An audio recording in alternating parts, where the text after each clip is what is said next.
කතංසු ලබතේ පඤ්ඤං ප්‍රඥාව කෙසේනම් ලැබගම්ද? සාදු සාදු සාදු. නමෝ තස්ස භගවතු අරහතෝ සම්මා සම්බුද්දස්ස. නමෝ තස්ස භගවතු අරහතෝ සම්මා සම්බුද්දස්ස. නමෝ තස්ස භගවතු අරහතෝ සම්මා සම්බුද්දස්ස. සාදු සාදු සාදු. නිවාස සනසමින් තුන්ලෝ හදවත අමා ශ්‍රී සද්ධර්මයෙන් අපට ජීවිතයේ මඟ කියා දුන් ඒ භාග්‍යවතුන් වහන්සේට අපි නමස්කාර කරමු. අපගේ නමස්කාරය වේවා. සදහවත්නි, අදත් උදෑසන බෞද්ධ රූප වාහිනී නාලිකාව, බෞද්ධ ගුවන්විදුලි නාලිකාව ඔබ වෙනුවෙන් විකාශය කරන කතංසු ලබතේ පඤ්ඤං ප්‍රඥා ලබන්නේ කෙලෙස්ද වැඩසටහන අපි ආරම්භ කරන්නට බෞද්ධ රූප වාහිනී නාලිකාවේ අති පූජනීය දරණාගම කුසල ධම්මනා හිමි අනුස්මරණ මැදිරි පරිශ්‍රයේ සිට මේ සූදානම් වෙන්නේ. අපි ජීවිතේ ගලපා ගන්නට සමාජය තුළ බොහෝ විට උත්සාහ කරනවා. නොගැලපෙන අවස්ථාවන් අපට ජීවිතේ හමු වෙද්දී ඒ හමුවෙන සෑම මොහොතකම ගැටීම් ඇති කරගෙන ඒ ජීවිතයට ගලපා ගැනීම සිද්ධ කරන්නට යාමේදී අපි බොහෝ දෑ තුළ බැඳීම් වලට ලක් වෙනවා. ඒ නිසාම අපේ ජීවිතයේ කෙලෙස් හටගන්නට පුළුවන්. ඒ වගේම මේ කෙලෙස් සහිත ස්වභාවය නිසාම අපේ ජීවිතය තුළ වැරදි අකුසල්හි අපේ සිත කය යොමු වන්නට පුළුවන්. ඒ නිසා අද අපි සාකච්ඡා කරන්නට බලාපොරොත්තු වෙන සූත්‍ර දේශනාව ඔබේ ජීවිතයට මේ ගැටීම් හා ඒ ගලපා ගැනීම සිදු කරන්නට ඔබ දරන වෑයම තුළ මේ සූත්‍ර දේශනාවන් නිතර මතක් කර ගැනීම අපේ ජීවිතයට සාදු ජීවිතයක් බවට පත් කරගන්න ඉවහල් වේවි. ඒ නිසාම මේ දහම් කාරණාවන් නැවත නැවත අපේ ජීවිතයට සහ සම්බන්ධ කරගෙන කටයුතු කිරීම ඉතාම වැදගත් වෙනවා. මේ මැදිරිය පිළිබඳවත් අපි පුංචි මතකයක් සිහිපත් කරන්නට ඕනේ. එදා පරම පූජනීය දරණාගම කුසල ධම්මනායක හිමිපාණන් වහන්සේ වැඩ සිටින අවධියේදී බෞද්ධ රූපවාහිනී නාලිකාවේ පටිගත කිරීම වැඩසටහන් සඳහා පුළුල් ස්වභාවයක් ඇති කරන්නට, ඒ වැඩසටහන් පටිගත කිරීමේ ස්වභාවය කාර්යක්ෂම කරන්නට උන්වහන්සේගේ අනුශාසනා පෙරදැරීව වැඩ කටයුතු ආරම්භ කරන්නට යෙදිලා උන්වහන්සේගේ අපවත් වීමෙන් අනතුරුව වර්තමානයේ ශ්‍රී සම්බෝධි මහා විහාරාධිපති එවැගේම බෞද්ධ මාධ්‍යජාලයේ අපේ සභාපති ස්වාමින් වහන්සේගේ, අපේ පූජනීය බොරලන්දේ වජිරඥාන ස්වාමින් වහන්සේගේ මූලිකත්වයේ ඇතිව අපි මේ මැදිරි පරිශ්‍රය ඉතාම අංග සම්පූර්ණ ඩිජිටල් පහසුකම් සහිත මැදිරියක් බවට පත් කරන්නට යෙදුණා. ඉතින් ඒ සිහිපත් කරන්න ඉතාම පුණ්‍යානුමෝදනා පූර්වකව අද අපි වැඩසටහන ඔබ වෙනුවෙන් ගෙන එන්නේ මේ මැදිරි පරිශ්‍රයේ ඉඳලා. අපි ඉතාම ගෞරවයෙන් අද වැඩසටහන වෙනුවෙන් සුපුරුදු පරිදි වැඩම කොට වදාළ කොළඹ 7 RG සේනානායක මාවතේ ශ්‍රී සම්බෝධි මහා විහාරාධිපති බෞද්ධ මාධ්‍යජාලයේ ගරු සභාපති දුරන්දර ලන්ඩන් නුවර ප්ලාස්ටෝව හිඩෙක්රිපාරේ ශ්‍රී සම්බෝධි බෞද්ධ භාවනා මධ්‍යස්ථානයේ ප්‍රධානව ලංකාවේ බෞද්ධ මාධ්‍යජාලයේ සියලු ශාඛාවන්හි කටයුතු සොයා බලන, එවැගේම අපේ ඉංග්‍රීසි දහම් පාසලේ වත්මන් විදුහල්පති ධූරයේ හොබවන පූජනීය නම කියන්නට අවසරයි බොරලන්දේ වජිරඥාන නායක හිමිපාණන් වහන්සේ සාදුනාද පවත්වමින් පිළිගනිමු. සාදු සාදු සාදු. අද අපේ නායක ස්වාමින් වහන්සේ අපට කියා දෙන්නේ සංයුත්ත නිකායේ යක්ඛ සංයුත්තයේ ඉන්දක වග්ගයේ සානු සූත්‍ර දේශනාව. අපි ස්වාමීන් වහන්සේට ගෞරවයෙන් යුතුව ආරාධනා කරමු පෙළ දහම එවැගේම අටුවාව විස්තර කර දෙමින් මේ සූත්‍ර දේශනාවත් අපි කොහොමද අපේ ජීවිතයට සහ සම්බන්ධ කරගන්නේ කියන කාරණාව පැහැදිලි කර දෙන්න අවසරයි නායක හාමුදුරුවනේ. ගෞරවනීය පූජනීය මහා සංඝරත්නයන් අවසරයි වාසනාවන්ත පින්වතුනි. අදත් අපි ඉතා වැදගත් සූත්‍ර දේශනාවක් සාකච්ඡාවට බඳුන් කරන්නේ සංයුත්ත නිකායේ යක්ඛ සංයුත්තේන සානු සූත්‍ර දේශනාව. ඒ සූත්‍ර දේශනාව තුළින් අපේ ජීවිතවලට ඒක රාශි කරගන්නට ධර්ම කාරණා එහෙම නැත්නම් දහම් අවවාද මොනවද කියලා අපි බලමු. ඒ වගේම තමයි අපි කල්පනා කරන්නේ, ඒ වගේම අපි අදහස් කරන්නේ, අපි ප්‍රාර්ථනා කරන්නේ, අපි අධිෂ්ඨාන කරන්නේ මේ සූත්‍ර දේශනා තුළින් අපේ ජීවිතයේ දකින්න. චමිල් ගොඩක් වෙලාවට අපේ අම්මලා තාත්තලා වැඩි හිටිය අය ගොඩාක් වෙලාවට කියන කාරණයක් තමයි අපි පුරුද්දක් විදිහට අපේ තරුණ කාලේ, ලාබාල කාලේ, තරුණ කාලේ විවිධ වූ ලෝකයේ ප්‍රවෘත්තිවලට සවන් දුන්නට අපි දැන් ගොඩාක් වෙලාවට මාධ්‍ය තුලින් ප්‍රවෘත්තිවත් අහන්නේ කියලා නේද? ඒ කියන්නේ හැමදාම අහන්නට, දකින්නට ලැබෙන්නේ හිතේ කෙලෙස් ස්මතුවන කාරණා. ඒ නිසා හිත පරිස්සම් කරගන්නට, හිතේ සතුට ඇති කරගන්නට, ඒ වගේම ජීවිතය සැහැල්ලුවෙන් සතුටින් ගත කරන්නට නම් එවැනි පසුබිමක් පවා අපේ සමාජයේ තියෙන. ඒ නිසා අපි දන්නවා වර්තමානය තුළ අපේ ලංකාවේ පවතින තත්ත්වය තුළත් හැමදාම දකින්න ලැබෙන්නේ එකම කාරණාවක්. ඒ නිසා දේශපාලන වශයෙන් ගත්තත්, ආර්ථික වශයෙන් ගත්තත්, ඒ වගේම සමාජයේ පුද්ගලයන්ගේ හැසිරීම් රටා දිහා බැලුවත් එකම කාරණා ටිකක් තමයි දකින්නට ලැබෙන්නේ. ඒ නිසා ඒ අටලෝ දහමින් කම්පා නොවන්නට නම් ඊට අනුරූප ධර්ම කාරණා අපි නිරන්තරයෙන්ම ශ්‍රවණය කරන්නට ඕන. ඒ නිසා තමයි බෞද්ධ නාලිකාව ආශ්‍රය කරගෙන පුරුද්දක් විදිහට වෙනත් ඒ විදිහට ප්‍රවෘත්ති වලට පවා ඇහුම්කන් දෙන්නේ නැතුව වැඩි කාලයක් ධර්ම ශ්‍රවණය සඳහා යොදා ගන්න. ඒ නිසා ඒ ශ්‍රවණය කරන ධර්ම කාරණා අතරින් අපේ ජීවිතයට උපරිම ප්‍රයෝජන ලබා ගන්නට නම් ප්‍රඥාව වඩා වර්ධනය කර ගන්නට ඕන. ඒ ප්‍රඥාව වඩා වර්ධනය කර ගන්නට අවශ්‍ය කරන ධර්ම කාරණා තමයි අපි මේ සූත්‍ර දේශනා තුළින් ඉස්මතු කරගන්නේ. අපි මේ සූත්‍ර දේශනාව දෙසට හැරිලා බලමු. සානුසූත දේශනාවේ පෙළ දහම තමයි මුලින් අපි සාකච්ඡා කරන්නේ. එක් කලෙක භාග්‍යවතුන් වහන්සේ සවැත් නුවර සමීපෙහි ජේතවන නම් වූ අනේ පිරිසුටුහුගේ ආරාමෙහි වැඩවසන සේක. එකල්හි එක්තරා උවැසියකගේ සානු නම් පුතෙක් යකෝකුසින් ගන්නාලත් දෙවේ. ඉබ්බිතියේ උවැසි හඬන්නේ ඒ වේලාවෙහි මේ ගාථාව කිව්ය. එතකොට සවැත් නුවර තමයි අපේ භාග්‍යවතුන් වහන්සේ වැඩ ඉන්නේ. භාග්‍යවතුන් වහන්සේ වැඩ ඉන්න වෙලාවේ උපාසිකාවක්, ඒ උපාසිකාවගේ සානු කියලා කියන පුතාට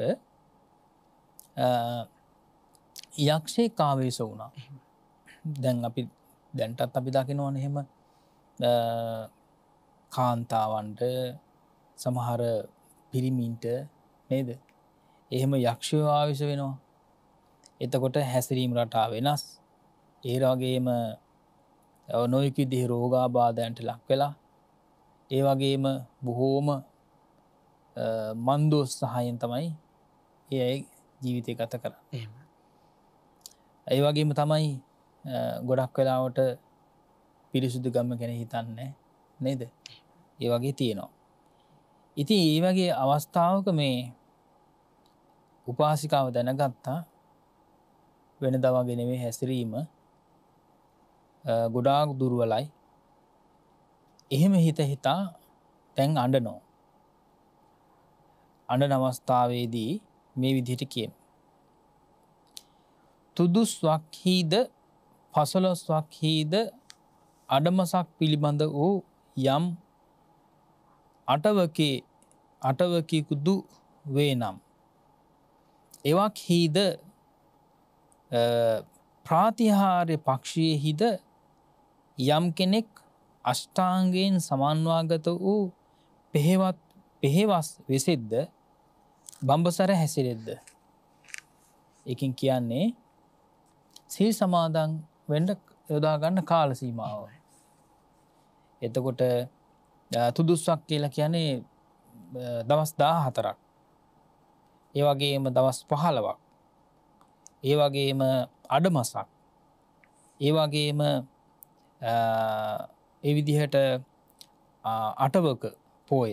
ඉතින් ඒ වගේ ගත්තාම මේ එතකොට ඒ කාල සීමාවට කියනවා ප්‍රාතිහාර්ය පක්ෂය කියලා. පොදුවේ හඳුන්වනවා ප්‍රාතිහාර්ය පක්ෂය කියලා. ඒ ප්‍රාතිහාර්ය පක්ෂය කියලා කියන්නේ එතකොට සී සමාදන් වෙන කාල සීමාව. ඒ සී සමාදන් වෙන කාල සීමාවේදී අෂ්ටාංග සීලේ සමාදන් වෙලා පෙහෙවස් සමාදන් වෙලා බඹසර හැසිරෙනවා. යක්ෂයෝ ඔවුන් හා නොකෙලිති යන රහතුන්ගේ බස මා විසින් අසන ලදී. ඒ මම දැන් දකිමි. සානු සමග යක්ෂයෝ කෙලිත්. දැන් එතකොට රහතන් වහන්සේලා මෙහෙම කියලා තියෙනවා කියලා ඒ උපාසිකාව අහලා තියෙනවලු. උපාසිකාව මේ කියන්නේ. මං අහලා තියෙනවා රහතන් වහන්සේලා මෙහෙම කියනවා. කොහොමද කියන්නේ? අර සී සමාදන් වෙලා ඉන්න කාල සීමාව තුළ යක්ෂයන්ට ප්‍රේතයන්ට පිසාචීන්ට ඒ කරදර කරන අමනුෂ්‍යයන්ට ජීවිතවලට බලපෑම් කරන්න බෑ. ජීවිතවලට හානි කරන්න බෑ. ජීවිතවල දුක් පමුණුවන්න බෑ. ඇයි ඒ සී සමාදන් වෙලා ඉන්න ඉඳා. ඉතින් දැන් මේ වෙලාවේ අර දැන් ඒ පුතුණුවන්ට සීල ආරක්ෂා කරගන්න බැරි කාලයක්. එතකොට සීල ආරක්ෂා කරගන්න බැරි කාලයක තමයි දැන් මේ සානු කියන ඒ පුතාට දැන් යක්ෂයා වැහිලා තියෙන්නේ. එතකොට මම දැන් දකිමි. සානු සමග යක්ෂයෝ කෙලිත්. එතකොට සානු කියන පුතත් එක්ක දැන් ඔන්න යක්ෂයෝ මේ සෙල්ලම් කරනවා. නේද? යක්ෂයෝ සෙල්ලම් කරනවා. එතකොට යක්ෂයා මේ විදිහට දෙයක් කියනවා. තුදුස්සක් හීද පසළොස්වක් හීද අඩමසක් පිළිබඳ යම් අටවකක් වේ නම් ඉදිනද ප්‍රාතිහාර්ය පක්ෂයෙහිද යම් කෙනෙක් අෂ්ටාංගයෙන් සමන්වාගත වූ පෙහෙවත් වෙසෙද්ද බඹසර හැසිරෙද්ද. දැන් ඔය අර කතාවම කියනවා. දැන් සීල් සමාදන් වෙලා ඉන්න කාල සීමාව තුළ ඔවුන් හා යක්ෂයෝ නොකෙලිති යන රහතුන්ගේ වදන තී විසින් අසන ලදී මැනවි. එහෙම අහලා තියෙනවද කියලා අහනවා. යක්ෂයා කියන්නේ අර දැන් මේ පුතාට තමයි දැන් මේ යක්ෂයා වැහිලා ඉන්නේ. ඒතර පුතා තමයි මේ කියන්නේ. නේද? පුතාට යක්ෂයා වැහිලා ඉන්නේ. දැන් පුතා දැන් ඔන්න අර අම්මත් එක්ක වාද කරගන්නවා. කොහොමද වාද කරගන්නේ? ඔබ කියන කාරණේ හරි. ඒක ඔබ අහලා තියෙනවා. ඒක මේ හොඳට දැනගෙන තියෙනවා කියලා ඒ විදිහට මේ යක්ෂයා කියනවා. ඊළඟට කියනවා යක්ෂයා හමුවෙහි හෝ ඉඳින් රහසෙහි හෝ පව්කම් නොකරව. එතකොට මේ හැංගිලා හරි එහෙම නැත්නම් ඉදිරි පිට හරි රහසින් හරි පව් කරන්න එපා. යම් පව්කමක් කරන්නෙහිද යම් පව්කමකුත් කෙරෙහිද අහසට පැන නැගී පලා යන්නා වූද තට ඒ දුකින් මිදීමක් නැත. මේ යකව්ගේ වදනයි පිබිදියා වූ සානුට කියව. එතකොට එවිදිහට සානුට කියන්න කියනවා. සානුට කියන්න කියනවා හරි එහෙනම් ඉතින් පව් කරන්න එපා.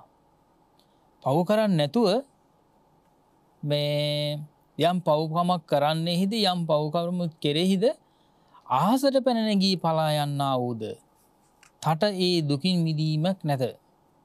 එතකොට පව් කිරීමෙන් නේද පලා යන්න උත්සාහ කරනවා නම් එහෙම උත්සාහ එහෙම කරන්න පුළුවන්කමක් නැහැ කියලා යක්ෂයා කියනවා. යක්ෂයා හොඳ යකෙක් නේද? එතකොට මේ යක්ෂයා කවුද කියලාත් අපි බලමු අටුවා දේශනාව තුළ. එතකොට සානු කියනවා මෑණියනි මිනිස්සු මලයකකු නිසා හෝ හඬති. දැන් අම්මා අඬනවනේ දැන්. සානු පුතා බලන් ඉන්නවනේ දැන් මේ අම්මා අඬන නිසා. එතකොට සානු කියනවා මෑණියනි මිනිස්සු තමන්ගේ සමීපතයන් නැති වුණාම අඬනවා. ඒ වගේම මෑණියනි යමෙක් ජීවත් වන්නේ හෝ නොපැමිණී නම් ඔහු නිසා හඬති. එතකොට සමහර අය ජීවත් වෙලා හිටියත් දකින්නේ නැත්තම් නේද? තමන්ගේ සමීපතයන් ආදරය කරන අය දකින්න නැති වුණොත් එහෙම ගිහිල්ලා ආය ආවේ නැත්තම් එහෙම නේද? ගිහිල්ලා ආය ආවේ නැත්තම් එහෙම ඒත් අඬනවා. මෑණියනි ජීවත් වන්නා වූ මා දකිමින් කුමක් හේයින් හඬව. දැන් මේ දෙකම නෑනේ නේද? මං දැන් ජීවත් වෙලා ඉන්නවා මම මේ ළඟ ඉන්නවා. අය මොකටද අඬන්නේ? දැන් අඬන්නේ මොකටද කියලා ඒ පුතාගේ හැසිරීම, ඒ කියන්නේ සානුගේ හැසිරීම සානුන්ට පේන්නේ නැහැ. යක්ෂයා වැහිලානේ ඉන්නේ. නේද? යක්ෂයා වැහිලා ඉන්න නිසා ඒ විදිහට අම්මට තේරුණාට මේ පුතාට තේරෙන්නේ නැහැ Tamanට යක්ෂයා වැහිලා තමයි ඉන්නේ කියලා. ඉතින් එතකොට අම්මට කියනවා අඬන්න එපා කියලා. කියන්නේ දැන් මම මේ ජීවත් වෙලා ඉන්නවා මම මේ ළඟ ඉන්නවා ඇයි අඬන්නේ කියලා අහනවා. ඒතර උපාසිකාව කියනවා මේ විදිහට පුත මල ඒකකු නිසා හෝ මිනිස්සු හඬති. ඔව් ඒක හරි. මරුණාම මිනිස්සු අඬනවා. යමෙක් ජීවත්තේ නමුත් නොපැමිණේ නම් ඔහු නිසා හඬති. එහෙම තණ්ඩනවා තමයි. කවුරු හරි ආවේ නැත්නම් ඒ තණ්ඩනවා. යමෙක් කාමයන් දුරුකොට පැවිදිව නැවත මෙහි පැමිණේ නම් ඔහු නිසා හඬති. හෙත මේ ජීවත්තේ නමුත් මලේමය. හොඳට කියනවා එතකොට පුතාට. නේද? එහෙමයි. එතකොට දැන් මේ පුතා ඇතර මේ වෙලාවේ මේ පුතා පැවිදිලා ඉන්න කෙනෙක්. පුතා පැවිදිලා ඉන්න කෙනෙක් දැන් පුතා ඇවිල්ලා ඉන්නේ මේ ගෙදරට ඇවිල්ලා තියෙන ආය යන්නේ නැතිව. ආය පන්සලට ආරාමයට යන්නේ නැහැ කියලා තමයි දැන් මේ ගෙදර ඇවිල්ලා ඉන්නේ. ඒ කියන්නේ මේ උපවේදී වෙන්න තමයි දැන් මේ ගෙදර ඇවිල්ලා ඉන්නේ. ඒ ගෙදර ඇවිල්ලා ඉන්න වෙලාවේ තමයි මේ අම්මා අඬන්නේ. අම්මා අඬන්නේ මොනවා කියලාද? අම්මා අඬනවා මේ කාමයන් දුරුකොට පැවිදි වී නැවත මෙහි පැමිණේ නම් ඔහු නිසා හඬති. එතකොට හෙත මේ ජීවත්තේ නමුත් මලේමය. දැන් ඔය පුතා කියනවනේ ජීවත් වෙලා ඉන්නේදී අය අඬන්නේ කියලා. එහෙමයි. ඔයා මේ ජීවත් වෙලා හිටියට මේ මැරිච්ච කෙනෙක් වගේ තමයි. මැරිච්ච කෙනෙක් වගේ තමයි. සිවුරු අරිනවා කියලා කියන්නේ මැරිච්ච කෙනෙක් වගේ තමයි. ඒ නිසා තමයි මං අඬන්නේ කියලා අම්මා කියනවා. පුත හුණු අලු නිරයෙන් ගොඩට ගන්න ලද්දේ නැවතත් හුණු අලු නිරයට වැටෙන්නට කැමැත්තෙහිද? දැන් කියනවා දැන් මේ අපායට නේද? ගොඩාක් දුක් විඳින අපායකට මේ අපායෙන් ගොඩ ඇවිල්ලා දැන් පැවිදුණා කියලා කියන්නේ එතනින් ගොඩාව කියලා කියන එක. ආයතේ හුණුවලු නිරයට වැටෙන්නද හදන්නේ කියලා අහනවා. පුත නිරයෙන් ගොඩනගන ලද්දේ නැවතත් නිරයට වැටෙන්නට කැමැත්තෙහිද? ආයත අපායට වැටෙන්නද කැමැති? එහෙමයි. නේද? ඒ කියන්නේ ගිනි ගන්න ස්වභාවය තමයි මෙතන කියන්නේ. අපි කියන්නේ අර ගිහිගේ ගිනිගේ කියලා. එහෙමයි. නේද? ඒ ස්වභාවය ගැන තමයි මේ අම්මා කියන්නේ. ඒ ආයෙත් ඔය අපායට වැටෙන්න හදන්නේ කියලා අහනවා. යන්නේ මැනව ආයෙත් යන්න. ආපහු යන්න කියලා කියනවා. තොපට වැඩෙක් වේවා. කහට දොස් නගන මෝද. එතකොට ආපහු මේ කෙලෙස් කහට ආපහු ගණ්ඩෙපා. කෙලෙස් කහට ආපහු ගණ්ඩෙපා. දෙවන ගෙයින් නෙරපූ බඩු නැවත දවන්නට කැමැත්තෙහිද. එතකොට ගයක් ගිනිගන්නකොට ඒ ගෙයින් එලියට ගන්න දේවල් තමයි පරිස්සං වෙන්නේ නේද. පරිස්සං වෙන්නේ. දැන් මේ කාලේ මේ ගොඩාක් රටවල් යුද්ධ පවතිනවා. ඒ යුද්ධ පවතින රටවල් වල ඒ ගෙවල් වලට වෙලා කොටු වෙලා ඉන්න අය නේද. මිනිස්සු එලියට ගන්නවා, දරුවෝ එලියට ගන්නවා, අම්මලා වැඩිහිටි අම්මලා තාත්තලා ආච්චිලා සීලා එලියට ගන්නවා. පුද්ගලයන් වශයෙන් එලියට ගන්නවා. ඒ වගේම තමයි වටිනා කියන බඩු භාණ්ඩ එලියට ගන්නවා. අරගෙන යන්න පුළුවන් ඒවා නේද. බැරි ඒවා එළියෙන් තියලා පුළුවන් ඒවා අරගෙන යනවා. එතකොට ඒවා කර මේ කන පැලඳගෙන ඒවා පැදගෙන අරගෙන යනවා. එතකොට මේ අම්මා කියනවා මේ ඔබ දැන් මේ දෙවෙන ගෙයින් යමක් එළියට අරගෙන තියෙන්නේ. ආපහු ඒ ගත්ත දේවල් ආයෙ දවන්න හදන්නේ කියලා අහනවා. කියන්නේ සිවුරු ඇරලා නේද? උපවේදී වෙලා ආපහු ඇවිල්ලා මේ යක්ෂයාටනේ දැන් මේ අහුුනේ. එහෙමයි. නේද? යක්ෂයාට අහු වෙච්ච නිසා ආපහු ගන්නද මේ ආපහු දැවෙන්න හදන්නේ කියලා ඊටාම් වටිනා අවවාදයක් මේ අම්මා සානු කියලා කියන පුතාට දෙන අවස්ථාවක් තමයි, තමන්ගේ පැවිදි පුතුණුවන්ට දෙන අවස්ථාවක් තමයි, අවවාද කරන අවස්ථාවක් තමයි මේ සූත දේශනාව තුළින් අපිට අසන්නට ලැබෙන්නේ. එහෙමයි නායක හමුදුරනේ. කෙටි සූත්‍ර දේශනාවක් වුවත් මම හිතනවා ඊටාම වැදගත් කාරණාවක් මේ අන්තර්ගතය තුළ තිබෙනවා. අපි සාකච්ඡා කළා සානු සූත්‍ර දේශනාව. සානු නම් පුත්‍රයෙකුට යක්ෂයෙක් වැහෙනවා. ඉන් අනතුරුව එම ආදරණීය මෞතුමිය සහ යක්ෂයා ඒ පුතුණුවන් අතර ඇතිවන කතාබහ කොයි ආකාරයෙන්ද කියන කාරණාව සූත්‍ර දේශනාවේ විග්‍රහ කරනවා. අපි තවත් මේ කාරණාව පුළුල්ව සාකච්ඡා කිරීමේ අරමුණින් ගෞරවනීය ස්වාමින් වහන්සේට ආරාධනා කරමු. ස්වාමීන් වහන්සේට අපිට සිහිපත් කළා මේ යක්ෂයා කවුද කියන කාරණාවත් පැහැදිලි කරනවා කියලා. අටුවාවේ කොයි විදිහටද මේ කාරණාව සඳහන් වෙන්නේ කියන කාරණාව අපිට කියා දෙන්න අපි ස්වාමීන් වහන්සේට ආරාධනා කරමු. පින්තුනි, පෙළ දේශනාවේ සඳහන් නොවන බොහෝ කාරණා අටුවා දේශනාව තුළ සඳහන් වෙනවා. අපි බලමු මේ කතා පොතල් තුළ සැඟවිලා තියෙන තවත් කාරණා මොනවද කියලා. සුඛමේදති සුවය ලබයි. සුවේසෙයෝ හෙට ශ්‍රේෂ්ඨය. හැමදාම ශ්‍රේෂ්ඨ යන අර්ථයයි. ඊළඟට වේරාණ පරිමුංචති. මම සිහියෙන් යුක්ත වෙමි, එපමණකින් වෛරයෙන් නොමිදෙයි. යස්ස මේ රහත් කෙනෙකුන්ගේ අහිංසාය. තොට ඒ සූත දේශනාවේ එතකොට අපි බලමු පස්වෙනි සූත දේශනාවේ අදහස නේද? එහෙම. යක්ඛේන ගහිතු හෝති. දැන් අර සානු කියලා කියන පුත්‍රයා යක්ෂයෙක් විසින් ග්‍රහණයට ගත්තනේ. එහෙම. ඒ උපාසිකාවගේ එකම පුතාය. මේ සානු කියලා කියන්නේ අම්මගේ එකම පුත්‍රයා. එහෙමයි. නේද? එකම පුතා. ආයි ළමයි නැහැ. ඉක්බිති අය ඔහු ළමා වයසේදීම මහාන කරවුවාය.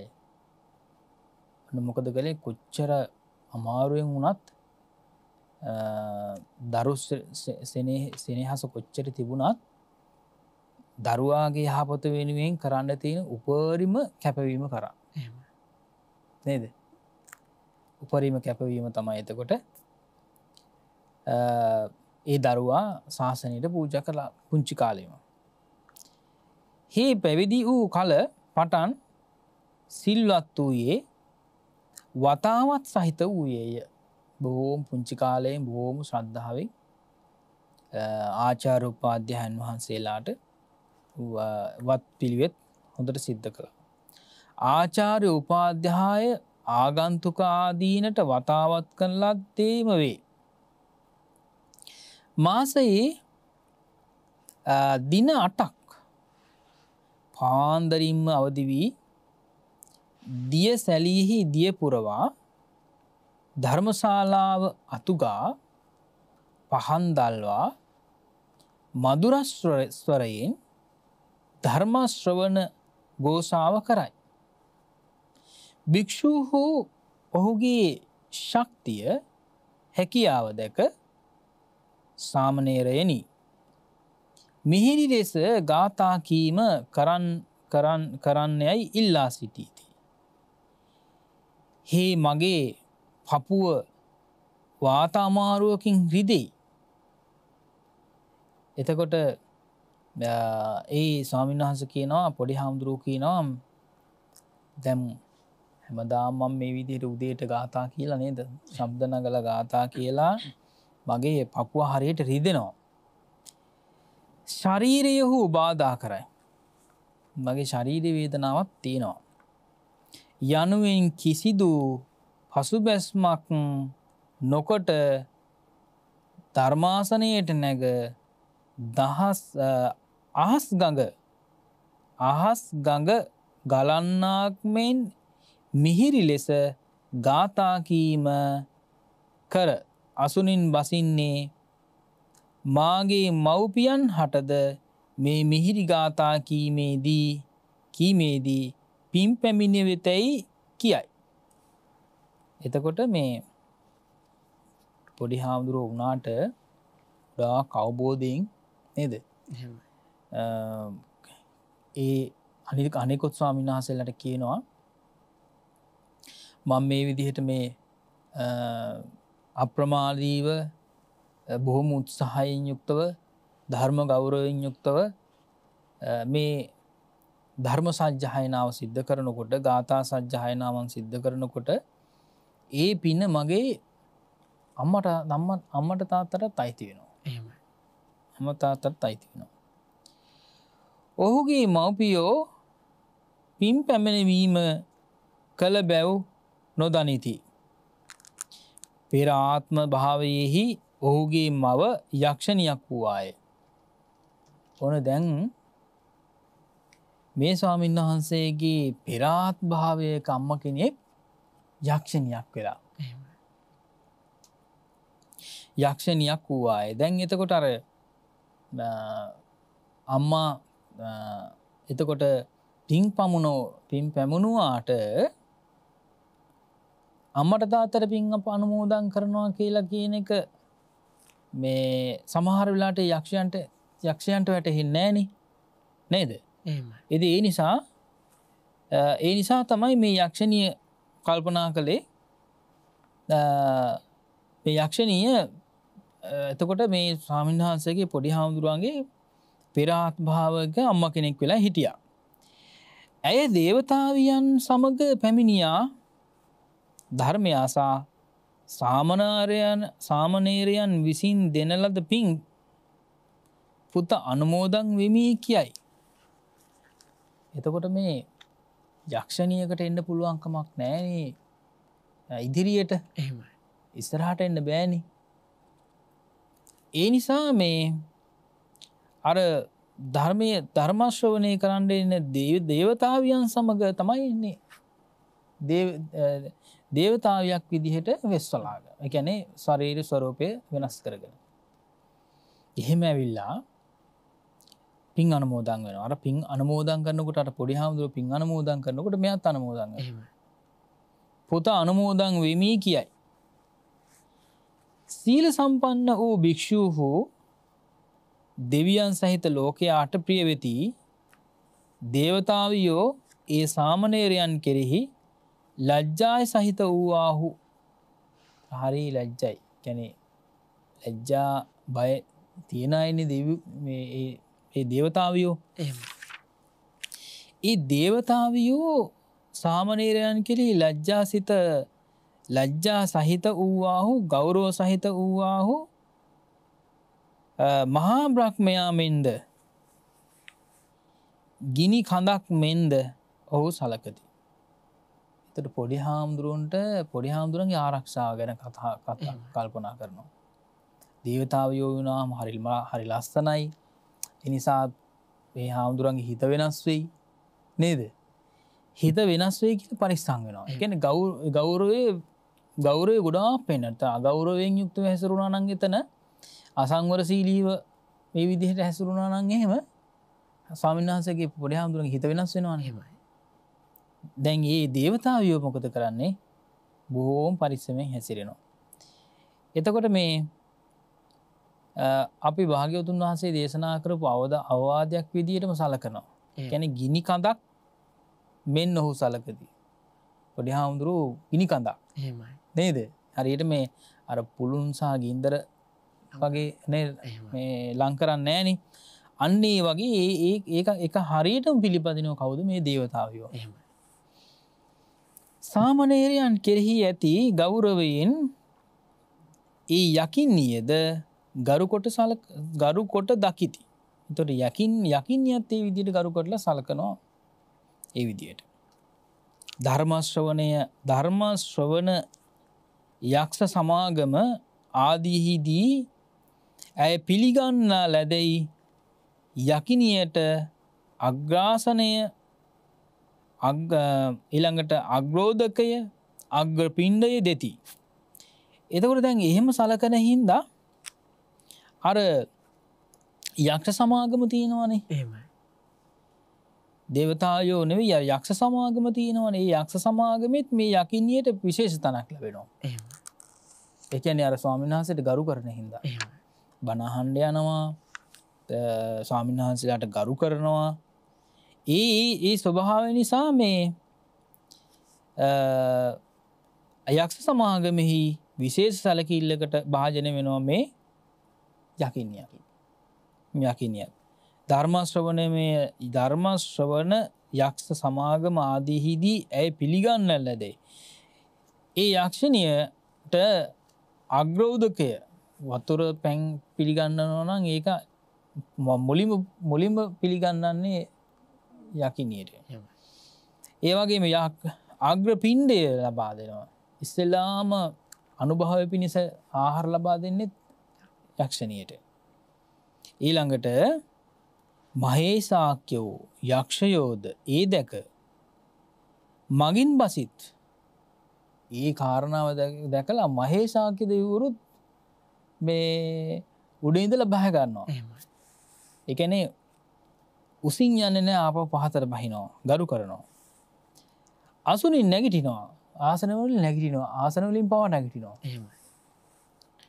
ඉක්මිති ඒ සාමණේර තෙමේ තරුණ බවට පැමිණියේ ඉන්ද්‍රිය පරිපාකයට පැසුණු බවට ගියේ.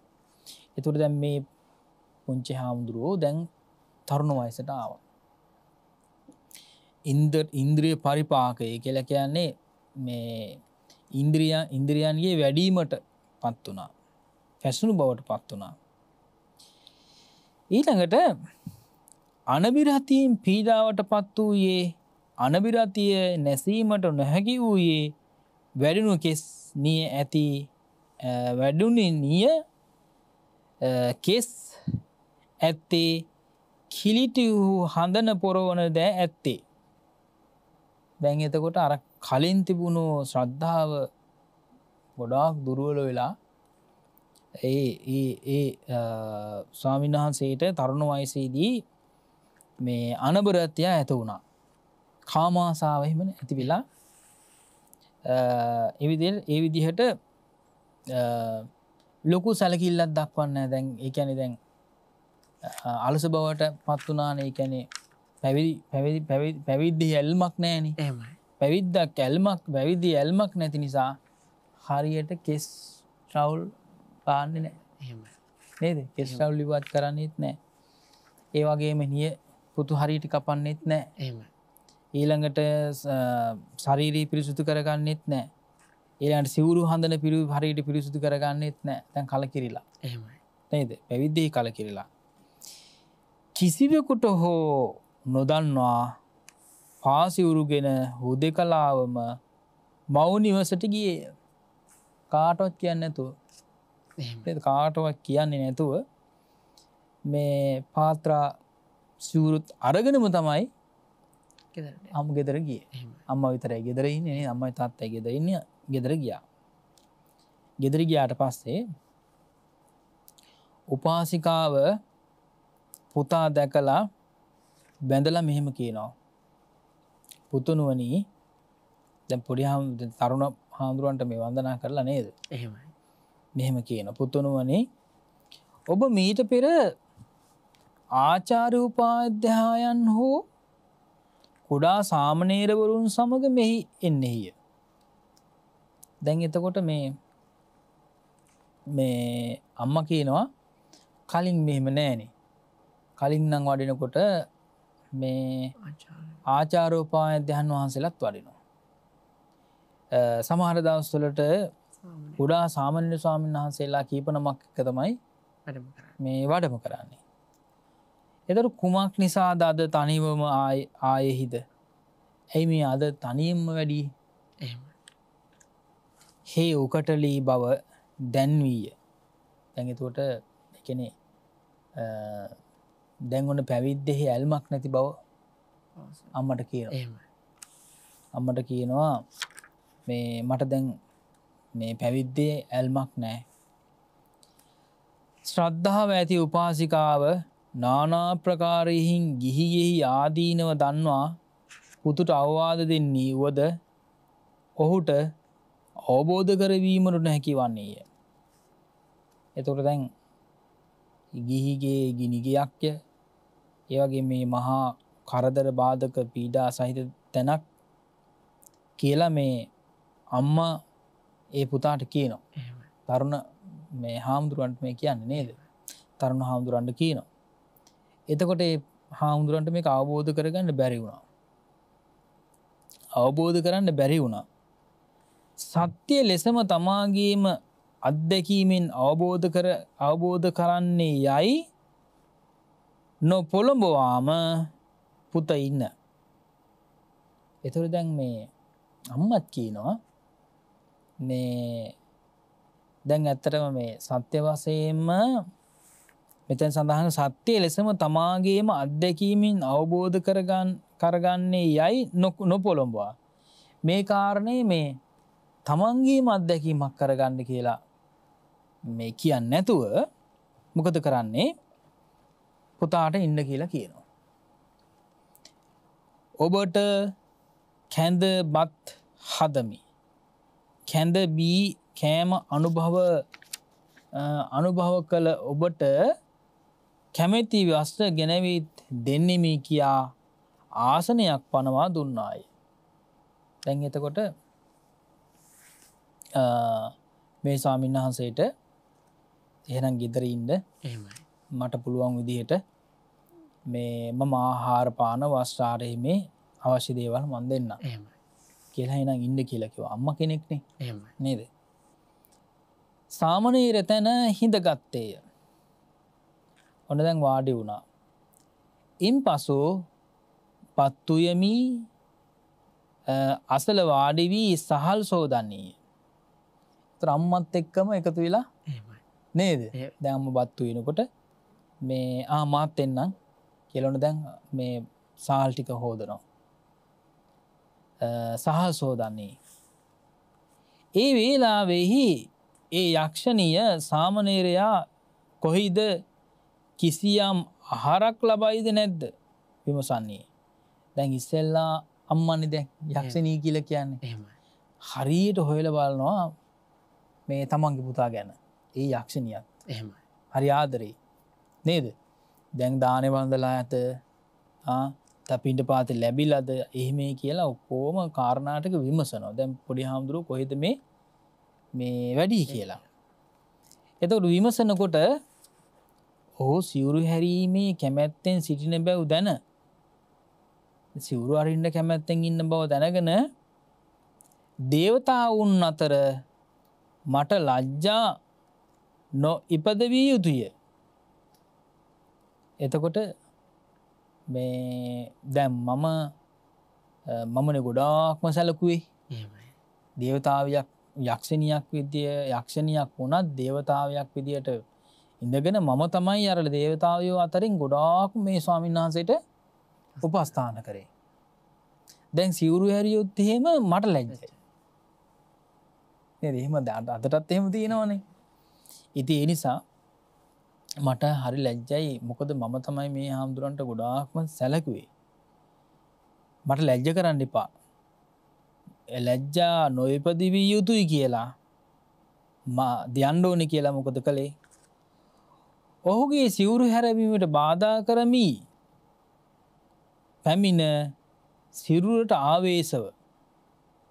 එතකොට දැන් මේ යක්ෂණිය මොකද කළේ? ඇවිල්ලා සිරුරට ආවේශ වුණා. හාමුදුරන්ගේ සිරුරට ආවේශ වුණා. ආවේශ වෙලා බෙල්ල හරවා බිම හෙළුවාය. කොහොම හරි බෙල්ලෙන් අල්ලගෙන බෙල්ල පාත් කරා. ඒ කියන්නේ අර ලැජ්ජාශීලී බව ආයෙත් ඇති කරගන්න. නේද? ආයෙත් ඇති කරන්න මොකද කළේ? මේ බලයෙන්ම මොකද කරේ? බෙල්ල හැරිව පහතට. හේ හැරවුණු ඇස් වලින් යුතුව ඇරවුණු ඇස් වලින් යුතුව කෙලවගරුවමින් බිම දඟලයි. මොකද කරේ? දරා ගන්න බෑනේ. දැන් දඬුවමක් වගේනේ මේ කරලා තියෙන්නේ. නේද? මොකද කරේ? අර හරියට අපි අර කියන්නේ නිකන් මීමැස් පොරේ වගේ හැදුනා වගේ කියලා කියන්නේ අසනීප වුණාම නේද? අන්න ඒ වගේ මේ ඒ වගේ ස්වභාවයක් ඇති කරා. දැන් ඔන්න සෙම වගුරුවමින් බිම දඟලනවා. එහින් යක්කේන ගහිතෝ හෝති යකුකු විසින් ගන්නා ලද්දේ යයි කියන ලදී. දැන් යක්ෂයෙක් ආවේශ වුණු ස්වභාවය. දැන් ඔය අපි දකිනවා මේ ඒ වගේ ස්වභාවයන් අපි දකිනවා කොතිකුත් නේ. එහෙමයි. යක්ෂ ආවේශ වුණාට පස්සේ කොහොමද ස්වභාවය කියලා. එහෙමයි. අභාසී උපාසිකාව පුතාගේ ඒ විප්‍රකාරය දැක වේගයෙන් ගොස් පුතා වැළඳගෙන ඉක්මනටම ගියා. පුතා වැළඳගත්තා. වැළඳගෙන කලවයෙහි හොවාගත්තාය. එතකොට තමන් වාඩි වෙලා ඉක්මනට වාඩි වෙලා මේ ඔළුව තියාගත්තා. තමන්ගේ කලවේ ඔඩොක්කුවෙන් තියාගත්තා. නේද? එහෙමයි. හරිම ආදරෙන් තමයි එහෙම කළේ. හොයාගත්තා. ගම්වාසී සියලු දෙනා පැමිණ බලි කර්ම ආදී කරති. දැන් මේ උපාසිකාවත් බොහොම පිළිගත්ත කෙනෙක් නිගමේ. එහෙමයි. නේද? මොකද ස්වාමීන් වහන්සේ නමක් මේ ශාසනයට පූජා කරපු අම්මා කෙනෙක්නේ. ඒ නිසා මේ ගම්වාසීත් ඔක්කොම එකතු වෙලා ඔන්න දැන් බලිතොවිල් කරනවා මේ යක්ෂයා යවන්න. උපාසකාව හඬා වැළපෙමින් මේ ගාථා පැවසුවාය. අර දැන් ගාථා ටික කියලා තියෙන්නේ අර පුතාට මේ ගාථා ටික කියලා තියෙන්නේ ඒ වෙලාවේ. එහෙමයි. මෙතන සඳහන් වෙනවා පාටිහාරිය පක්කංච මිනිස්සු අටවක උපෝසතයට ඉදිරියනොත් පසුවත් කරන්නෙමුයි සත්වනි දිනත් නවවැදි දිනත් උපෝසත අංග සමාදන් වෙති. එතකොට ඒ විදිහට දැන් අපි ගත්තාම දින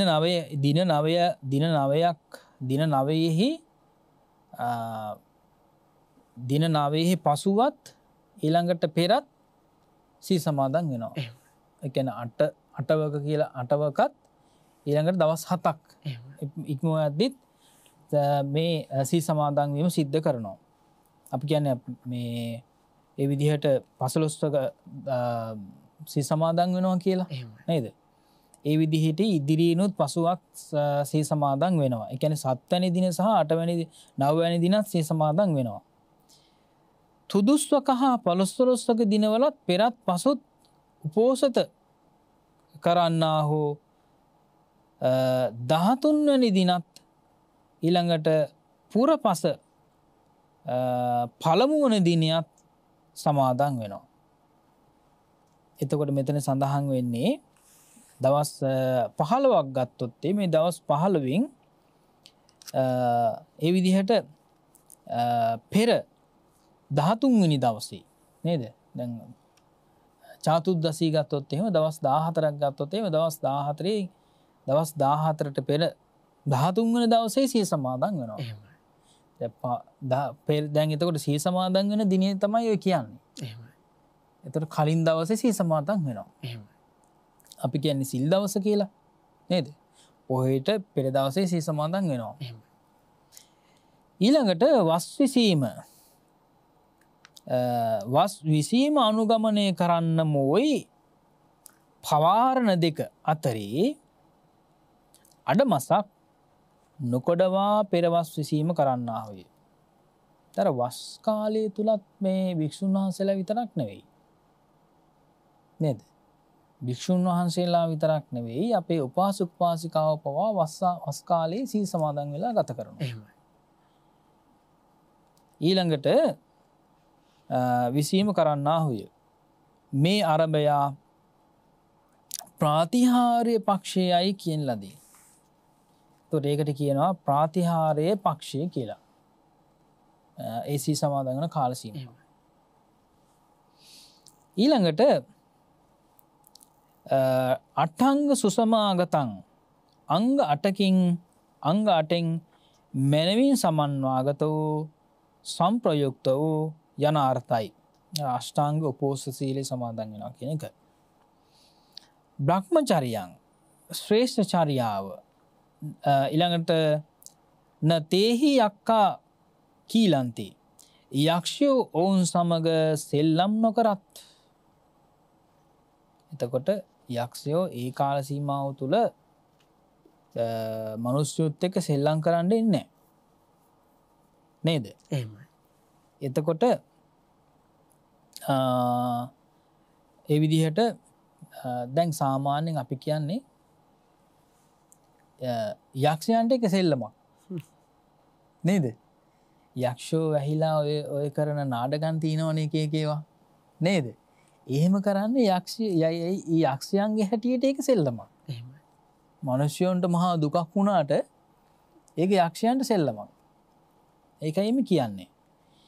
ඊළඟට නතේහි යක්කා කීලන්ති. දැන් අපි දන්නවා දැන් මේ අද කාලේ වුණත් දැන් මේ උද්ඝෝෂණ තියෙනවනේ නේද? එහෙමයි. ඒ කාල සීමාව තුළ බලන්නකො ගල් ගහනවා, ඊළඟට එහෙම් පෙහෙම් පනිනවා, වැටවල් වලින් පනිනවා, හාමුදුරුවෝ පවනේ. ඒක හරි සෙල්ලමක් නේද?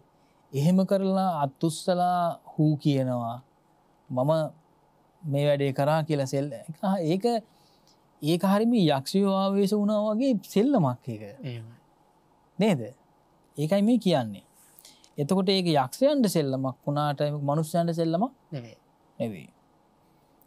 ඊළඟට යලි චාතුද්දසීන් මේ ගාථාවෙන් සාමණේරයන්ගේ කයෙහි ආවුරුඩ උණු යක්ෂණිය පැවසුවාය. ඊළඟට ආවිවාය අදිවාරහෝ කිසිවෙකුගේ ඉදිරියෙහි හෝ අනභිමුඛයේ රහසෙන් ඊළඟට පමුත්‍ය අත්ති ඊළඟට පමුත්ති අත්ති මිදීමක් නොම ඇත. ඊළඟට උපච්ඡාපි අහසට නැගී උවද ඉදින් පක්ෂියකු මෙන් අහසට නැගී පලා යන්නේහිද එසේ උවද ඔහුට මිදීමක් නම් නැතැයි. එතකොට අහසින් යන්න පුළුවන් වුණත් ආසී ඉගිල්ලා යන්න පුළුවන් වුණත් පක්ෂියෙකුට වුණත් යකාගෙන් බේරෙන්න බෑ කියලා කියනවා. නේද? යක්ෂයාගෙන් බේරෙන්න බෑ කියලා කියනවා. මෙසේද කියා සාමණේරයා මුදා හැරියාය. ඊළඟට සාමණේරවරයා ඇස්සැරියේය. මව කෙස් විහිදුවා හුස්ම ගනිමින් හෙළමින් හඬයි. හේ අමනුෂ්‍යයෙකු විසින් ග්‍රහණය කරන ලදැයි නොදනී. විමසා බලන්නේ මම පෙර පීඨයෙහි සිටිමි. මවද අසලහිඳ සහල් සෝදයි. දැන් මම බිම වැටී සිටිමි. මගේ මවද හුස්ම ඉහළ පහළ ගනිමින් හඬන්නේය. මුළු ගම්වාසීහුද පැමිණ සිටී. මේ කීම දැයි මේ කිමදැයි වැටී සිටිමින් මා මතංවා අම්ම යන ගාථාව කීය. කාමේ චච්චිත්වාන දෙවදෑරුම් වූ කාමය හැරදමා කියන ගැන ක්ලේශකාම වස්තුකාම කියලා එතකොට දෙවදෑරුම් වෙනුවනි කාමය කියලා කියන එක නේද? ඒ දෙවදෑරුම් වූ කාමය හැරදාලා පුනරාගච්ඡතේ සිවුරු හැරීම් වශයෙන් පැමිණියයි. පුන ජීවං මතෝහි සෝ පැවිදිව යළි ජීවත් වන්නේ වුවද හේ මලාක් මෙන්විනි. එතකොට නැවත සිවුරු හැරලා ආවනම් එහෙම මැරුණා වගේ දෙයක් තමයි වෙන්නේ. එහින් ඔහු ගැනද හනති කියයි. දැන් ඔහුට ගිහිගේ ආදීනව පෙන්වන්නේ කුක්කුලා ආදියද පැවසුවාය. එතකොට එහි කුක්කුලා ගිහිගේ උෂ්ණ අර්ථයෙන් කුක්කුලා උණු අලු නම් වේ. අන්න කුක්කුලා කියලා කියන වචෙන් තේරුම. උණු අලු. එතකොට ගින්දර වගේ පේන්නේ නෑනේ. අලුවල ගින්දර පේන්නේ නෑ. නමුත් රස්නේ. නේද? ඒකයි කියන්නේ. උණු අලු කියලා කියන්නේ ඒකයි. උණු අලු පල්ලේ දාලා තම්බනවා කියලා කියන්නේ ඔය එක ඒවා. නේද? අන්න ඒකයි. එතකොට පිච්චෙන්නේ නැතුව තම්බන්න පුළුවන්. නේද? පිච්චෙන්නේ නැතුව තම්බන්න පුළුවන්. අන්න ඒ වගේ තමයි ගිහිගේ කියලා කියන එකත් ඒ කියන්නේ. ඔබට හොඳක්ම වේවායි මෙසේ කියා ඔබ සිවුරු හැරීමට කැමැත්තේ වුවද යක්ෂයා විසින් පාපිත වූයේ මේ විප්‍රකාර ගැන අපි කවරකු හට දොස් පවරමුද වරද පමුණුමුද දන්වමු පවසයි. එතකොට දැන් කාට කියන්නද මේ වරද? නේද? කාට කියන්නද මේ වරද කියලා කියනවා. ඊළඟට සඳහන් වෙනවා පිලිස්සෙන නිවසකින් බැහැර කළ මහණ්ඩමෙන් නිවසින් එළියට විත් බුදු සසුනේ පැවිදිව යලි මහත් වූ පිලිස්සුමක් හා සමාන ගිහිගේ පිලිස්සීමට කැමැත්තෙහිද යනු අර්ථයයි. අර අම්මා අවවාද කරන එක. නේද? හේ මව මෙසේ පවසත්ම කල්පනා කොට ලජ්ජා බය යලි ලැබ ගිහි බැවින් මට වැඩක් නැතයි කීය. දැන් තේරුම් ගත්තා. නේද? තේරුම් අරගෙන ඒකට උදව් කරානේ දැන් යක්ෂණියත්. එහෙමයි. කලින් අම්මත් උදව් කරානේ ඇවිල්ලා. නේද? එහෙමයි. මේ ඒ විදිහට උදව් කරා. ඉක්බිති ඔහුගේ මව හොඳමයි පුත සතුටු වූවා ප්‍රනීත භෝජන වළඳවා පුත වස්කීයදැයි විමසුවාය. උපාසිකාමනි වසරක් සම්පූර්ණ කෙලෙමි. එසේ නම් පුත උපසම්පදා කරනු මැනවි. එතකොට දැන් උපසම්පදා වෙන්න හරියටම වයස හරි. එහෙමයි. ඒ වයස සම්පූර්ණ වෙච්ච නිසා තුන්සිවුරු රෙදි දුන්නාය. ඊළඟට හේ තුන්සිවුර කරවා උපසපන්න බුද්ධ වචනේ ඉගෙන බුද්ධ වචනේ ඉගෙන ගත්තේ ත්‍රිපිටක ධාරීව ඊළඟට සීලාදියට පැමිණි තන්හි ඒ දේ පුරන්නේ නොබෝ කලකින්ම රහත් බවට පත්ව මහා ධර්ම කතිකයෙකු වී ඒ වර්ෂ ධර්ම කතයෙකු වී වර්ෂ 120ක් සිට මුළු දඹදිව බබළුවා පිරිනුවම් පෑයේය. බාන්නකු නේද කොච්චර යහපතක් වුණාද කියලා නේ අවුරුදු 120ක්ම මේ වැඩ සිටියා කියලා කියනවා. රහතන් වහන්සේ නමක් හැටියට ඒ දඹදිව සම්පූර්ණයෙන් දඹදිවම බබලෝපු ස්වාමීන් වහන්සේ නමක් බවට මහරහතන් වහන්සේ නමක් බවට අවසානයේදී පත් වුණා කියලා කියනවා.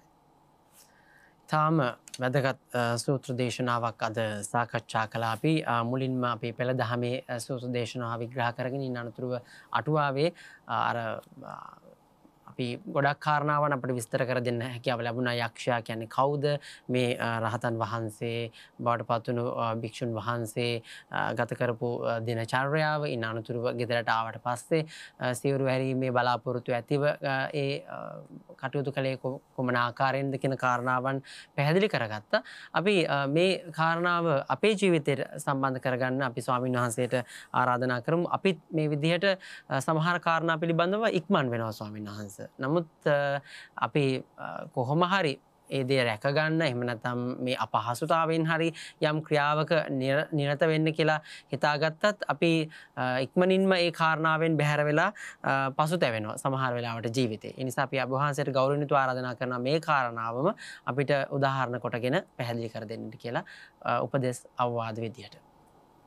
දැන් එතකොට මෙතෙන්දී පැහැදිලි අපිට යම් කිසි මේ කෙනෙක් යම්කිසි බලපෑමක් ඇති කරනවා නම් ජීවිතේ කඩා වැටීමකදී හරි එහෙම නැත්නම් තවත් නොමග යෑමකදී හරි මොනියම් ආකාරයකින් හරි ඒ කියන්නේ හරියට පැහැදිලිවම කෙනෙක් උදව් කරනවා නම් නේද? පැහැදිලිවම ඒ කියන්නේ ඒ පුද්ගලයාගෙන් යම්කිසි වෙනත් විදිහේ ලාභ ප්‍රයෝජනයක් බලාපොරොත්තු වෙන්නේ නැතිව කෙනෙක් වරදින් මුදවා ගන්න උත්සාහ කරනවා නම් ඒක ඊටාම හිස් මුදුනින්ම ඒ කාරණේ පිළිගත යුතුයි කියලා කියන කාරණය මෙතන අපිට පැහැදිලි. ඉතින් අපි දන්නවා දැන් මේ වෙලාවේ නම් ගොඩාක් උදව් වුණා උපකාර වුණා අර යක්ෂණිය නේද? එතකොට මෙතෙන්දි පැහැදිලි අපිට අපේ පූර්වාත් භාවයන් වල භාග්‍යතුන් වහන්සේ දේශනා කළේ අපේ මව් නොවුණු නේද? පියා නොවුණු සහෝදර සහෝදරියන් නොවුණු ඥාතීන් නොවුණු ඊළඟට මිත්‍රයන් නොවුණු ඒ කෙනෙක් මේ ලෝකේ නැහැ කියලා නේ? දැන් අපි දෙන්නම ගත්තත් චමිල් අපි දෙන්න ගත්තත් ඒ ජීවිතේ අපේ ජීවිත තුළ අපිට අපි මව් නොවුණු පියා නොවුණු සහෝදර සහෝදරයන් නොවුණු ඥාති හිත මිත්‍රාදීන් නොවුණු ස්වාමි භාර්යාවන් නොවුණු නේ ඒ විදිහට දරු මුණුබුරන් ආදී වශයෙන් නොවුණු ආත්භාවයක් නැහැ කියලා භාග්‍යතුන් වහන්සේ දේශනා කළා. දැන් එහෙම හිතනකොට එක පැත්තකින් කලකිරීමක් ඇති වෙන්න එපා. කලකිරීමක් ඇති වෙන්න ඕනේ. එතකොට එහෙම හිතනවා නම් ඒ කර්මානුරූපව එහෙමම කල්පනා කරගෙන යනවා නම් විශේෂයෙන්ම අර බුදුරජාණන්සේ දේශනා කොට වදාළ පරිදි නිබ්බිදායි විරාගායි නිරෝධායි කියලා කියන අවස්ථා තුනට සම්බන්ධ වෙන්න පුළුවන්. ඒ කියන්නේ සම්පූර්ණ කරන්න පුළුවන්. එතකොට භාග්‍යතුන් වහන්සේ දේශනා කළේ විශේෂයෙන් සම්මුති වශයෙන් සම්මුති වශයෙන්ොත් පරමාර්ථ වශයෙන්ොත් සත්‍ය අවබෝධ කරගත යුතුයිනේ. එහෙමයි. ඒත් මේ සම්මුති දේශනා තුළ තමයි සඳහන් වෙන්නේ අපි අර බුදුරජාණන්සේ සත්‍ය විදිහට දේශනා කළා ආත්මභාවයන් හැටියට අම්මා තාත්තා ওই විදිහට අරම ඥාති પરම්පරාව තියෙනවනේ නේද? ඊළඟට එහෙම ගත කරන අවස්ථාවන් වලදී මේ කෙනෙකුට අඩුවෙන් ආදරය කරනකොට තවත් කෙනෙකුට වැඩියෙන් ආදරය කරනවා. එහෙමයි. කෙනෙකුට අඩුවෙන් සලකලා තවත් කෙනෙකුට මේ අඩුවෙන් සලකලා තවත් කෙනෙකුට වැඩියෙන් සලකන්න සිද්ධ වෙනවා. එහෙම සිද්ධ වෙනවනේ. නමුත් එතෙන්දී අපි අවබෝධ කරගන්න ඕනේ මේ අපි මේ සලකලා තියෙන්නේ අපේම අම්මට තාත්තට. නේ? දැන් අපේ අම්මා වෙලා ඉන්න කාලේ අපි අම්මට අපි හොඳට සලකනවා. තාත්තට හොඳට සලකනවා. දරුවන්ට තමන්ගේ වෙලා ඉන්නකොට හොඳට සලකනවා. ඊළඟට තමන්ගේ නෝනෝ කියලා කියනකොට ටිකක් ඈතට ඒ ඥාතීත්වයෙන් එහෙම ටික ඈත් වෙලා යනකොට අපිට අමතක වෙලා යනවා. එහෙමයි. අමතක වෙලා යනවනේ. අමතක වෙලා කියලා යනවා ඒ විදිහට අපි කල්පනා කරන්නේ නැහැ. එහෙමයි. තමන්ගේ කියලා කල්පනා කරන්නේ නැහැ. දැන් අපි ගත්තොත් එහෙම අපි අපේ රටට අපි කියන අපේ මව්බිම කියලා. නේද? මේ රට මගේ මේ රට මව්බිම වෙනකොට තවත් රටක් මව්බිමක් වෙන්නේ. ඒ අයට එහෙට ගියා එහි පුදුනා නම් තමයි මේ මව්බිම කියලා කියන්නේ. කොච්චර අසාධාරණද කියලා බලන්න. නේද? එහෙමයි. ඉතින් ඒ නිසා මේ ආවේගය එතකොට ඒක ආවේගයක් බවට පත් වෙනවා. ඒ දැඩි ඇල්ම සහ දැඩි ප්‍රකෝපකාරී තත්ත්වය නිසා ඒ විදිහට මේ එතෙන්ද සිද්ධ වෙන්නේ වරදක් අඩුපාඩුවක්. නේද? දැන් එතකොට දැන් අපි ගත්තොත් එම දැන් මේ ස්වාමීන් වහන්සේට වුණත් ඇති වුණේ මේ පැවිදි ජීවිතය කෙරෙහි මේ කලකිරීමක් ඇති වුණානේ. උකටලී බවක් ඇති වුණානේ. මන්දෝත්සාහයක් ඇති වුණානේ. නේද? ඒ කියන්නේ අර ඒ කියන්නේ දේවතාවයෝ බණ අහන්න එනවා. නේද? එතකොට ඒ වගේ කාරණා නිසා හිත මේ කිලිසි භාවයට පත් වුණා. එතකොට සමහරවිට අර තමන්ගේ යක්ෂණියක් වෙලා හිටපු අම්මත් දැන් දේවතාවයක් විදිහට බොහොම ලස්සනට ඇවිල්ලා ඉන්නේ. එතකොට එතෙන්දී ඒ තැනැත්තිය කෙරීම වරදක් හිතන්න පුළුවන්. එහෙමයි. මේ දන්නේ නැහැනේ අම්මා පෙර ආත්මාවේ අම්මා කියලා. එහෙමයි. නේ? ඉතින් ආන්න ඒ තත්ත්වේ නිසා තමයි සසර භයානකයි කියලා කියන්නේ. ඒක සම්මුති වශයෙන් බැලුවත් සසර භයානකයි. ඒතර අසාධාරණයක් නෙමෙයි මෙතන සිද්ධ වෙන්නේ. නේද? එතකොට දැන් මේ රාජ්‍ය පාලකයෙක් වුණාම මේ අපි කියනවා අවුරුදු 20ක් ඒ විදිහට මේ රජකම් කළොත් එහෙම කල්ප 20000ක් නිරේ යනවා කියලා. බලන්න එහෙම වෙන්නේ නැද්ද කියලා හිතන්නකෝ දැන් මේ පාලනය කරන හැටියට. එහෙමයි. නේද?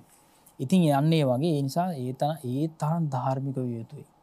ඒ තරම් ධාර්මිකව මේ තමන්ගේ රටවැසියා වෙනුවෙන්ද ඒ විදිහට තමන්ගේ කියලා හැමෝම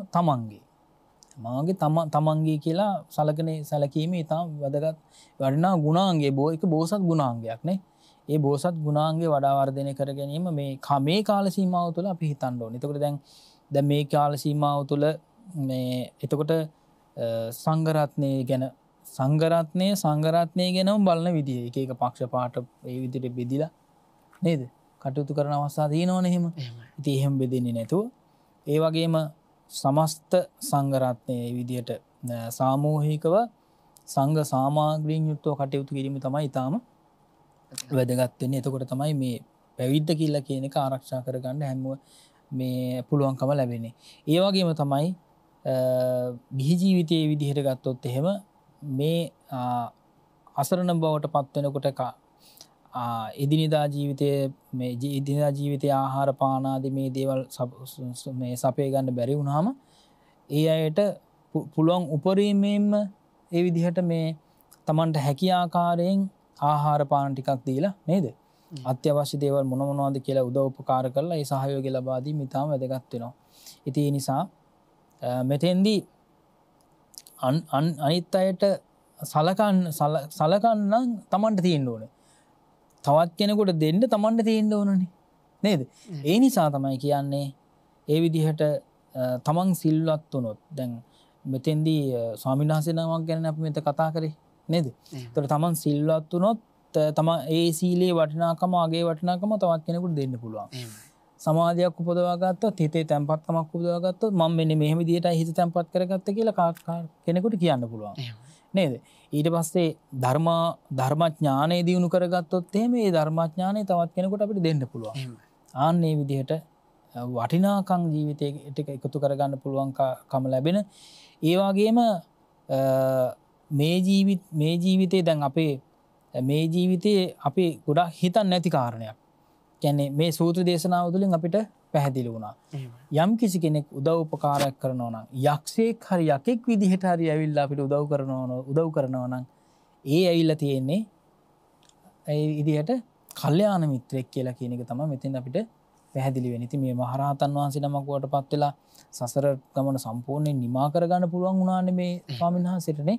ඉතින් ආ නිසා ඕනම කෙලෙස් ධර්මයක් උපදුනාට පස්සේ ඒ කෙලෙස් ධර්මය ආපස්සට නැති කරලා යටපත් කරගෙන නැති කරලා උත්තරීතරත්වයට පත් වෙන්න පුළුවන් කියලා කියන කාරණය මෙතින්ද අපිට පැහැදිලි වුණා. එහෙමයි නායක හඳුරන්නේ.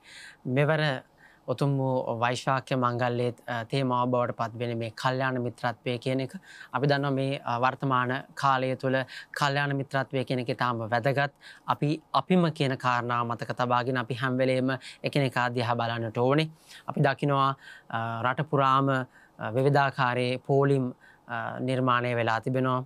එක ස්ථානවල ඉතින් අපි හැමෝම මේ වෙලාවේ පීඩාවකින් මේ ගත කරන කාල සීමාවේ අපිට තවත් කෙනෙක් වෙනුවෙන් මිත්‍රත්වයේ දෑත දිගු කරන්න පුළුවන් නම් මේක තමයි වැදගත් වෙන්නේ. ඉතින් අපි ස්වාමීන් වහන්සේට ගෞරවයෙන් යුතුව ආරාධනා කරමු පසුගිය දිනයක ස්වාමීන් වහන්සේ මූලාසනයේ වැඩ සිටින විද්‍යුත් විකාශකයින්ගේ සංසදයේ එක් වෙලා තීරණ කිහිපයක් ගත්තා. විශේෂයෙන්ම මේ සමස්ත නාලිකා පද්ධතිය තුළ කොයි විදිහටද මේ රටේ පවතින තත්ත්වයත් එක්ක කටයුතු කරන්නට ඕනේ කියන කාරණාවේදී පොදු තීරණවලදී මේ ආකාරයෙන් සමාජයට ඊටාම වැදගත් වෙන කාරණාවන් සිදු කළ යුතුයි කියන තැන හිඳමින් ස්වාමීන් වහන්සේගේ අනුශාසනා ඇතිව ඒ කාරණා කටයුතු සිද්ධ වුණා. අපි මාධ්‍ය හරහා පිළිබඳව දැනුවත් වුණා. ඉතින් අපි ස්වාමීන් වහන්සේට ගෞරවයෙන් යුතුව ආරාධනා කරමු. දැන් බෞද්ධ මාධ්‍ය ජාලයේ විදිහට අපි මේ පවතින ගලපමින් මේවර වෙසක් දිනේ ඉතාම අර්ථවත්ව ගත කරන්නට සූදානම් වෙනවා.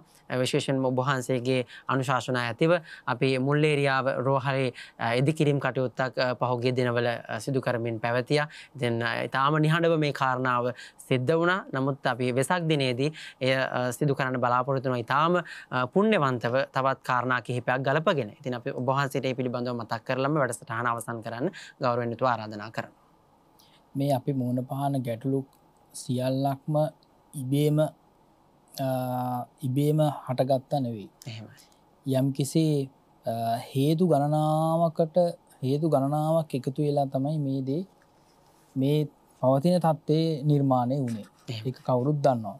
ඒ නිසා විශේෂයෙන්ම දැන් තමයි අපිට කල්පනා වෙන්නේ ඒ විදිහට මේ අවුරුදු 74ක් නේද? මේ රට පාලනය කරපු අයගේ දුර්වලකම් නිසා තමයි මේ තත්ත්වයට පත් වුනේ කියලා දැන් කල්පනා කරනවා. ඉතින් කොහොම වුණත් අපි දන්නවනේ ධර්මානුකූලව කල්පනා කළොත් එහෙම බුදුරජාන්සේ දේශනා කොට වදාළේ එක දෙයකට හේතු ගණනාවක් හේතු වෙනවා කියලා නේ. එක දෙයකට එක හේතුවක් නෙවෙයි හේතු ගණනාවක් එකතු වෙලා තමයි යම් කිසි දෙයක් සකස් වෙන්නේ කියලා. ඇති වෙන්නෙත් නැති වෙන්නෙත් නේ.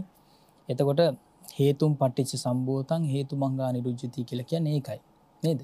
එතකොට හේතු සමූහයක් නිසා හටගත්ත දේ හේතු සමූහෙම නැති වෙලා යමින් තමයි යමක් නැති වෙලා යන්නේ. ඉතින් ඒ නිසා කොරෝනා වසංගත තත්ත්වයට එක්ක ලොකු පීඩාවකට පත් වුණා අපේ ලෝකයේම ජනතාව.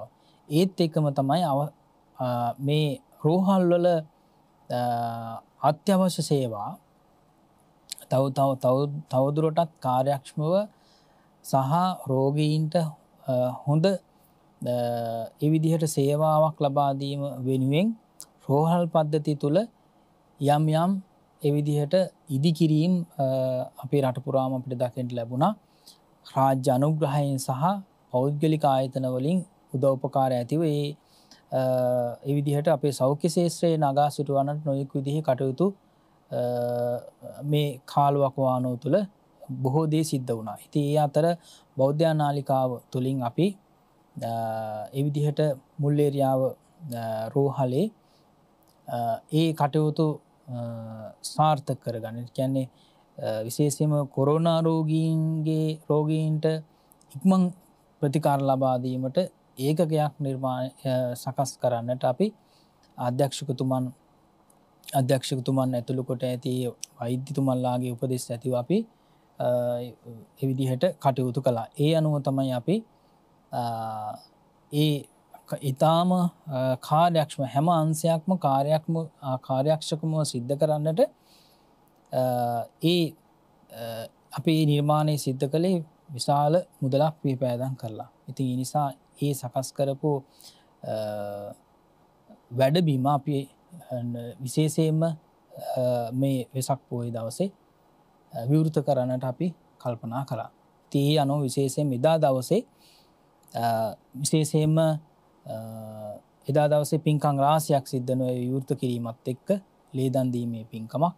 ඒ වගේම අපේ ධර්ම සංගායනා ධර්ම සාකච්ඡාව එදා දවසේ ඒ පරිසරය තමයි සිද්ධ කරන්න බලාපොරොත්තු වෙන්නේ. ඒ වගේම විශේෂයෙන්ම ඒ රෝහල් කම්කරුවන් සඳහා ඉතාම වෙහෙස මහන්සි වෙලා කටයුතු කරන ඒ විදිහට රෝහල් කම්කරුවන් සඳහා අපිට වියලි ආහාර බෙදා දීමක් අපි සිද්ධ කරනවා. විශේෂයෙන්ම ₹5000ක වටිනාකමකින් යුක්ත ඒ විදිහට වියලි ආහාර තමයි අපි පරිත්‍යාග කිරීම සිද්ධ කරන්නේ. ඉතින් පින්කම් වලටත් පින්නතුන්ට පුළුවන් හැටියට සහසම්බන්ධ වෙන්න පුළුවන්කම ලැබෙනවා. ඒ වගේම සවස් භාගයේ තවත් විදිහකට අපිට ඒ රෝහලට අවශ්‍ය කරන රෝද පුටු කිහිලිකරු ආදී ඒ දේවලුත් අපි ලබා දෙන්න බලාපොරොත්තු වෙනවා. ගැබිනි මව්වරුන්ට ඒ විදිහට අවශ්‍ය කරන දේවල් අපි ලබා දෙන්න බලාපොරොත්තු වෙනවා. ඒ වගේම සවස් කාලයේදී ඒ හැම දිනාටම ආශිර්වාද කරලා තුන්වන්ගේ ආශිර්වාදය ප්‍රාර්ථනා කරලා ඒ වගේම රටවාසී ලෝකවාසී හැම දිනාටම තුන්වන්ගේ ආශිර්වාදය ප්‍රාර්ථනා කරලා සවස් කාලයේ ඖෂධ ගිලන්පස් සම්බුද්ධ පූජාවක් පවත්වන්නේ ඒ රෝහලේ පිහිටි බෝධිරාජානන් වහන්සේ අභියස තමයි සිද්ධ කරන්න බලාපොරොත්තු වෙන්නේ. ඉතින් මේ වැනි පින්කම් මාලාවක් වෙසක් පොහොය දවසේ අපේ සම්බෝධි විහාරස්ථානයේ සීල භාවනා වැඩසටහනට අමතරව සිද්ධ කරන්නට අපි කටයුතු සංවිධානය කළා තිබෙනවා.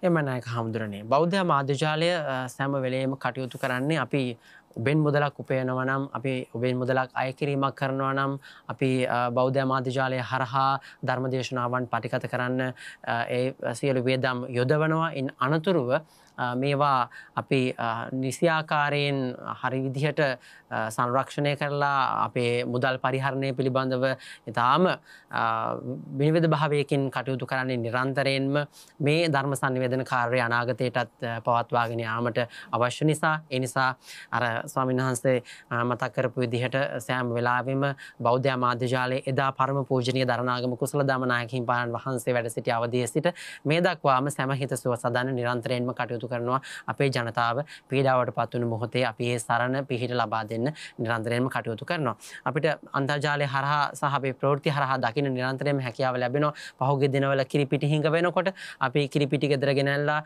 ගොඩ ගහ ගන්න ඇති. සමහරවිට හාල් හිඟ වෙනකොට අපි හාල් ගෙනල්ලා ගොඩ ගහ ගන්න ඇති. මේ ළඟදී සබන් ඒ විදිහට හිඟ වෙනකොට අපි සබන් ගෙනල්ලා ගොඩ ගහ ගන්නට ඇති. නමුත් අපිට පුළුවන් කමක් ලැබෙන්නේ නැහැ. සමාජ මාධ්‍යයේ මේ කාරණාව දකින්න පුළුවන්කම ලැබුණා. අපිට මිනි පෙට්ටි කියන කාරණාව ගෙදර ගෙනල්ලා ගොඩ ගහ ගන්න පුළුවන් කමක් ලැබෙන්නේ නැහැ.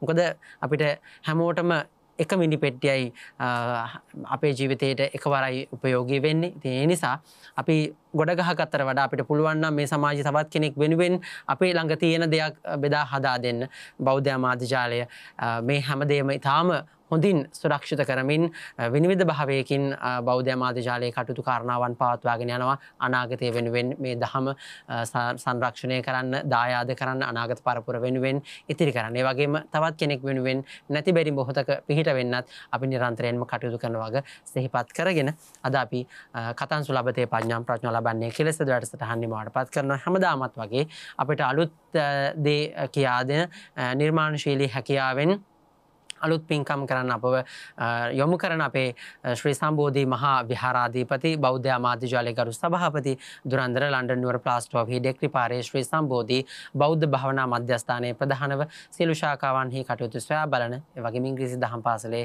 ගරු විදුහල්පති දුරන්දර පූජනීය බොරලන්දේ වජිරඥාන ගෞරවනීය නායක හිමිපාණන් වහන්සේට නිදුක් නිරෝගී චිරජීවනය ලැබේවායි ප්‍රාර්ථනා කරමු. සාදු සාදු සාදු. අපි ලබන සතියේ සාකච්ඡා කරන්න බලාපොරොත්තු වෙනවා විශේෂයෙන්ම පියංකර සූත්‍ර දේශනාව පිළිබඳව සංයුත්ත නිකායේ මේ අපි කතා කරන යක්ක සංයුත්තේ. එහෙමනම් ලබන සතියේ හැම වෙන අපේක්ෂාවෙන් අපි අද වැඩසටහන නිමාඩපත් කරනවා. පින්වත් ඔබ හැමදෙනාටම තෙරුවන් සරණයි. කතංසු ලබතේ පඤ්ඤං ප්‍රඥාව කෙසේනම් ලැබගම්ද